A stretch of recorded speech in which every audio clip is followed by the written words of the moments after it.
যখন বৈষম্য বিরোধী আন্দোলনটা শুরু হয়েছিল জুলাই থেকে, সেটাতে সবাই একমত ছিল এই কারণে যে ফ্যাসিবাদ সরকারকে বিতাড়িত করতে হবে, দেশকে ফ্যাসিবাদ মুক্ত করতে হবে। এই ইস্যুতে দল মত নির্বিশেষে সকলেই একমত হয়েছে এবং একসাথেই কিন্তু যুদ্ধটা করেছে।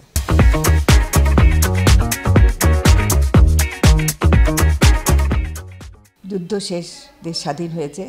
এখন সামনে যেটা আছে সেটা হলো একটা ভালো নির্বাচন, এবং নির্বাচনে যারা জিতবে তারা ক্ষমতায় আসবে। আর অনেকেই মনে করছে যে নির্বাচনে বিএনপি ক্ষমতায় আসবে। আসলে আমি ব্যক্তিগতভাবে সেটা মনে করি না, কারণ নির্বাচন হওয়ার আগে কিছুই বলা যায় না কে ক্ষমতায় আসবে না আসবে, এরকম সব কিছু এত নিশ্চিতভাবে ধরে নেওয়া উচিত নয়, ধরে নেওয়া যায়ও না। এখন বর্তমান প্রেক্ষিতে যেটা হয়েছে যে আমাদের স্নেহভাজন ছাত্ররা যারা বৈষম্য বিরোধী আন্দোলনে নেতৃত্ব দিয়েছে, তারা একটা পলিটিক্যাল পার্টি করছে, এটা এখন মোটামুটি পরিষ্কার হয়ে গেছে, তারা একটা পলিটিক্যাল পার্টি করতে যাচ্ছে। এখন আমাদের স্নেহভাজন কয়েকজন ছাত্র অলরেডি তারা সরকারের উপদেষ্টা মণ্ডলীতে আছে এবং তাদের কার্যক্রম চালাচ্ছে। এখন এটা একটা প্রশ্নই বটে যে যদি তারা সত্যি সত্যি রাজনীতিতে যুক্ত হতে চায়, তাহলে তাদের যদি তারা সেই উপদেষ্টার চেয়ারে থাকে তাহলে এটা একটু কোশ্চেনেবল হবে। কারণ ইন্টারিম গভর্নমেন্টগুলো এভাবেই ফর্ম হয় যে এখানে নন পার্টিজান যারা, অর্থাৎ যারা কোনো রাজনৈতিক দলের সাথে যুক্ত নন, তারাই সাধারণত এখানে উপদেষ্টা হিসাবে থাকেন। এটা আমরা বিগত কেয়ারটেকার সরকারগুলো যেভাবে ফর্ম হয়েছে আমরা এগুলো সেখানেও দেখেছি। কাজে এখানেও এটা যখন হয় তখন এটার আদলটা কিন্তু ওরকমই ছিল, কারণ তখন ছাত্ররা যে রাজনীতি করবে বা একটা রাজনৈতিক দল গঠন করবে বা অবস্থাটা কিন্তু একদমই এরকম ছিল না।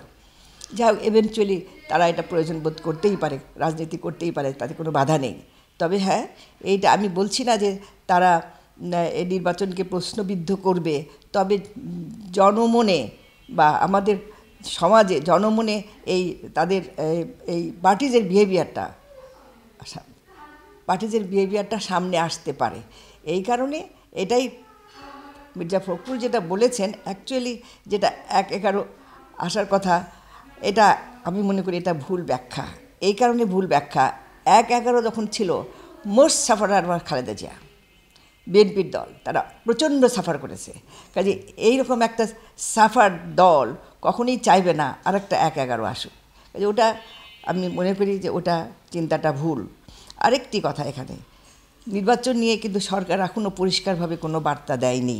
এখনও বলছে, সেদিনও একাই বলেছে যে হয় এবছর শেষের দিকে বা 2026-এর প্রথম দিকে, যেটা আসলে এখন পর্যন্ত আমি মনে করি নির্বাচন সময়টা নিয়ে একটা অনিশ্চয়তা রয়ে গেছে, একটা ধোঁয়াশা রয়ে গেছে। সরকারেরও উচিত এই জিনিসটা পরিষ্কার করা, যার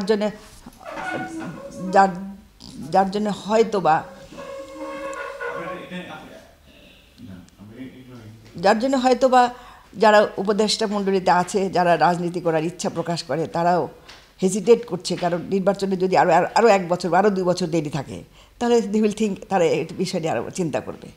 আমি মনে করি বিষয়টা নিয়ে এইটুকু আমাদের প্রত্যাশা যে ইন্টারিম গভর্নমেন্ট বা অন্তর্বর্তীকালীন সরকার যেটা করা হয়েছে, সরকার প্রধান যিনি আছেন ডক্টর ইউনূস, উনার প্রতি আমাদের সকলের, দেশের আপামর জনসাধারণের অত্যন্ত একটা আস্থা আছে এবং উনি সেই আস্থার সম্মানটা রাখবেন।